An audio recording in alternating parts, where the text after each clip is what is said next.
Hi, I'm E.D. Lewis, and welcome back to my channel for another nocturnal review. Before we get started, please hit that like, that subscribe button, that little bell, so you'll get those notifications of my new videos, and also please leave a comment down below.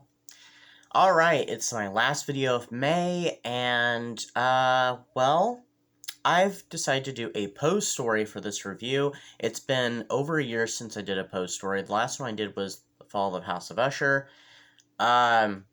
I had meant to do another Poe story, but then COVID broke out here in the US, and the story I was planning on doing, I decided that might end up being kind of a not appropriate, but maybe people would have been okay with it since they were reading a lot of plague-related stuff, so I'll do that review eventually. So, what story am I doing? Well, if you read the title, you already know, but if you didn't, we're doing I'm doing The Telltale Heart. And here's an illustration from it. Love this illustration, by the way.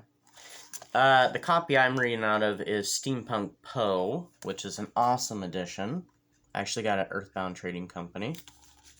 This might have been a gift, actually, for Christmas or something one year. I'm not sure, but it has all kinds of great illustrations. I know I'll get to the story in just a little bit, but I just want to show you some of the illustrations from the story.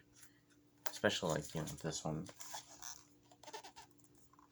So creepy and gothic and steampunky. I love it. But anyway. So, the story is a classic Poe story. It's one of his most famous, most popular. It was published in 1843. It is pretty much a, what's the word I'd like to use? Staple of Gothic horror literature, especially American Gothic literature. It tells the story of an unnamed narrator who is terrorized by delusions concerning the cloudy blue eye he calls the vulture eye of an old man he lives with. He believes that this eye is evil, and he wants to stamp out the evil, making plans of his own. Every night, he goes into the old man's room, trying to shine a light into the eye, but the eye is never open. It's always closed as the man slumbers. One night, though, when he's performing his ritual, he accidentally makes a noise that awakens the old man, and the eye is staring at him.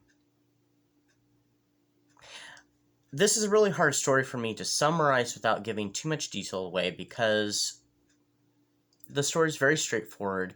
The writing style is interesting. It's different. It's written very much like someone who's having a nervous breakdown of some sort, is suffering from some sort of psychological issues, which is clearly plain, especially if you read the story.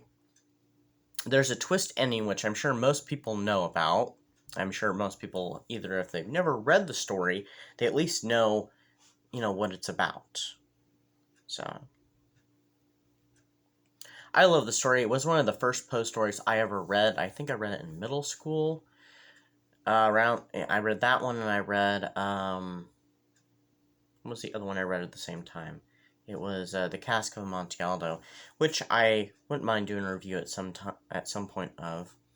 But this one is very much about madness and mental health, and since May was the Mental Health Awareness Month, I decided to reread it, and